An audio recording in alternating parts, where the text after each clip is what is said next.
আসসালামু আলাইকুম। আমার প্রিয় প্রিয় আপু ভাইয়েরা কেমন আছেন? আশা করছি আল্লাহর রহমতে সবাই ভালো আছেন। আলহামদুলিল্লাহ আল্লাহর রহমতে আমরাও বেশ ভালো আছি আপনাদের দোয়ায়। এই তো চলে এলাম আজকে নতুন একটি ব্লগ ভিডিও নিয়ে।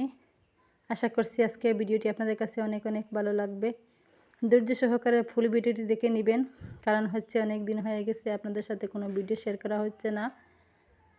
অনেক ব্যস্ততা, রমজান মাস যেহেতু, সেই জন্য অনেক ব্যস্ততা।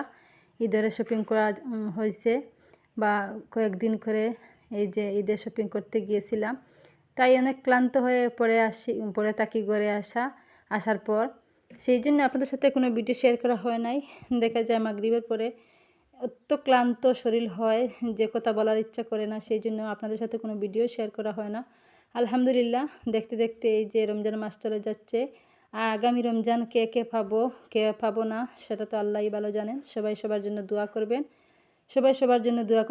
সবার মা বাবার জন্য দোয়া করবেন, শাশুড়ি শাশুড়ির জন্য দোয়া করবেন। সবাই যেন বাচ্চা কাচ্চা নিয়ে সুস্থ সবল জীবনযাপন আমরা কাটাতে পারি, এটাই কামনা করছি আল্লাহর কাছে। আজকে এই যে আমি ভাবলাম আজকে আপনাদের সাথে একটা ছোটোখাটো ভিডিও শেয়ার করে নিই।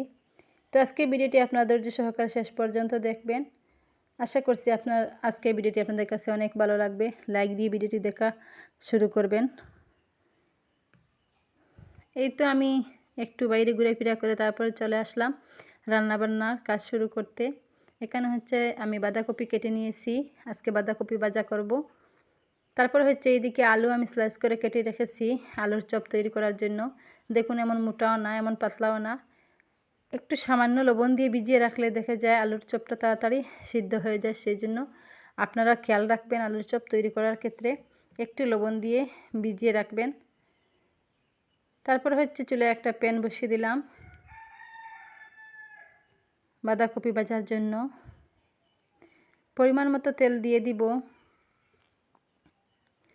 একটু ভাজা পোড়া খেতে হলে তো তেলের বেশি প্রয়োজন, সেই জন্য একটু তেল বেশি লাগে। অন্য একটি কড়াইতে দিয়ে দিচ্ছি তেল, কারণ আমরা গৃহিণীরা তো একা, যার বাসায় একা আমরা রান্নাবান্না করি, সেই জন্য দুদিকে রান্নাবান্না করতে হয়। তো আমি এক পাশে একটা কড়াই বসিয়ে দিলাম, অন্য পাশে একটা প্যান বসিয়ে এই তো পেঁয়াজ কুচি আর রসুন কুচি দিয়ে ভেজে নিচ্ছি। একটু লাল লাল করে ভেজে নিব।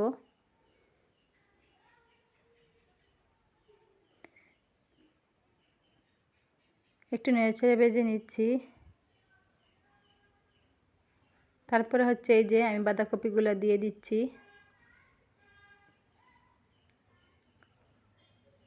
রমজান মাস কে কেমন করে কাটাচ্ছেন কমেন্ট সেকশনে জানাবেন, কে কতটুকু ইবাদত করতেছেন তো কমেন্ট সেকশনে জানাবেন। এবার রমজান মাস আমি তো কোনো রকম ইবাদত করতে পারি না, কারণ শরীরে অনেক অসুস্থতা ছিল। তো আল্লাহ রাব্বুল আলামিন সবার রোজা যেন কবুল করেন। এত নাকি দিন চলে যাচ্ছে। তো বাঁধাকপি দিয়ে আমি এখন নেড়েচেড়ে নিচ্ছি। তারপরে উপর থেকে একটু কালো জিরা ছিটিয়ে দিলাম। আমার কাছে না কালো জিরা দিয়ে বাঁধাকপি ভাজা খেতে অনেক ভালো লাগে, আপনারাও এরকম ভাজা করে দেখবেন।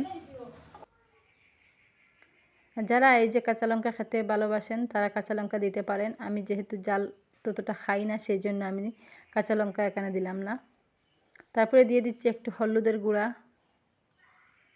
আর স্বাদ মতো দিয়ে দিবেন লবণ, দিয়ে আবারও নেড়েচেড়ে নিচ্ছি।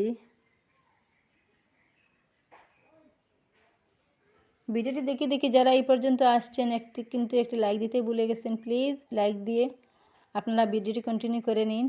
যারা এই মাহফুজ কুক ব্লগস সাবস্ক্রাইব করে রেখেছেন তাদেরকে তো আন্তরিক শুভেচ্ছা। আপনাদের প্রতি আমার অনেক দোয়া রইল। আর যারা আজ পর্যন্ত আমার চ্যানেলে নতুন ভিজিট করছেন আমার চ্যানেলটি আজকে, প্লিজ আমার চ্যানেলটি সাবস্ক্রাইব করে পাশে থাকা বেল বাটনটি অল অপশন অন করে দিবেন, তাহলে নতুন নতুন ভিডিও দেওয়ার সাথে সাথে আপনারা পেয়ে যাবেন।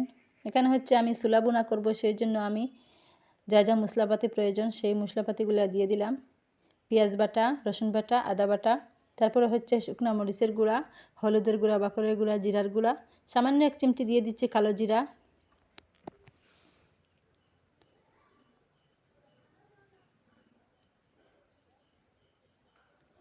তারপরে দিয়ে দিচ্ছি একটা ছোটো টমেটো, তারপরে দিয়ে দিচ্ছি 1 চামচ চিনি।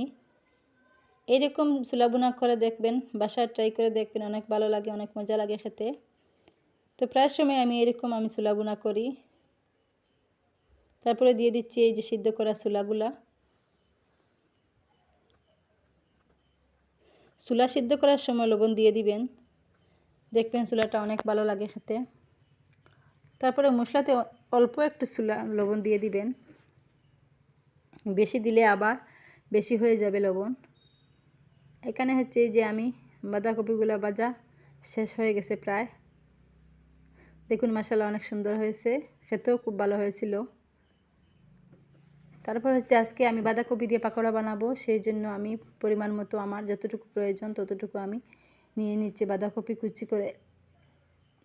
তারপরে হচ্ছে আমি দিয়ে দিচ্ছি লবণ, তারপরে হচ্ছে দিয়ে দিচ্ছি বেসন, পেঁয়াজ কুচি দিয়ে দিলাম, তারপরে হচ্ছে দিয়ে দিলাম ধনিয়ার গুঁড়া, হলুদের গুঁড়া, আর এই যে শুকনো লঙ্কার গুঁড়া। সব উপকরণ দিয়ে আমি হাত দিয়ে ভালোভাবে মেখে নিচ্ছি।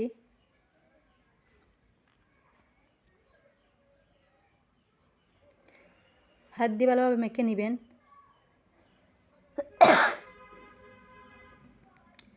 দেখুন মাশাআল্লাহ অনেক সুন্দর হয়েছে বাঁধাকপির পাকোড়াগুলা। খুব কম সময়ে এরকম পাকোড়া তৈরি করতে পারবেন। দেখা যায় সারাদিন রোজা রেখে আমরা ক্লান্ত হয়ে যাই, ইফতারের টাইমে একটু শর্টকাট কিছু খুঁজতে থাকি। যারা এই শর্টকাট রেসিপি খুঁজতেছেন তাদের জন্য এই যে বাঁধাকপির পাকোড়াগুলা।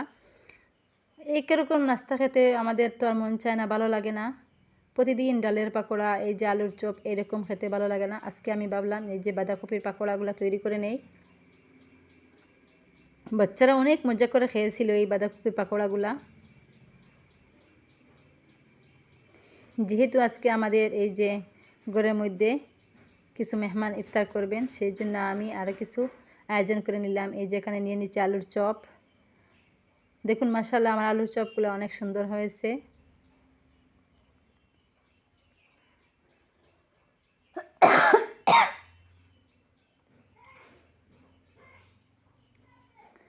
আলুর চপ রেডি করতে আপনারা যে মিশ্রণটা তৈরি করবেন, দেখুন আমি যে আগে থেকে লবণের পানিতে ভিজিয়ে রেখেছিলাম, সেই জন্য আলুগুলো একটু নরম হয়ে গেছে, দেখা যাচ্ছে যে সিদ্ধ হয়ে গেছে।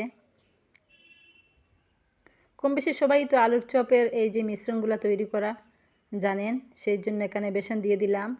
দিয়ে দিচ্ছি আমি চালের গুঁড়া।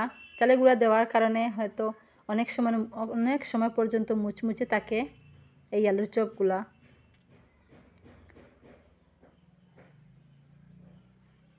দেখুন মাশাআল্লাহ অনেক সুন্দর হয়েছে। তারপরে যেটুকু ছিল সেইটুকু দিয়ে দিলাম।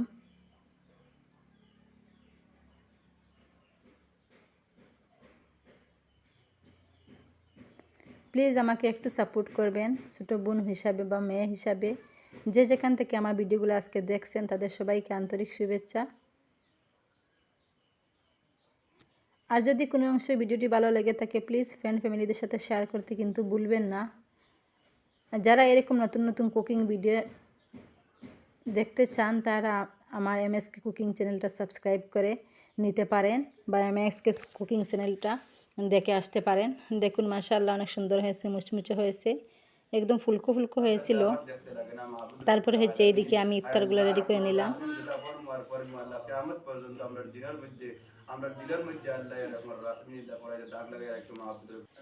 সবাই ভালো থাকবেন, সুস্থ থাকবেন।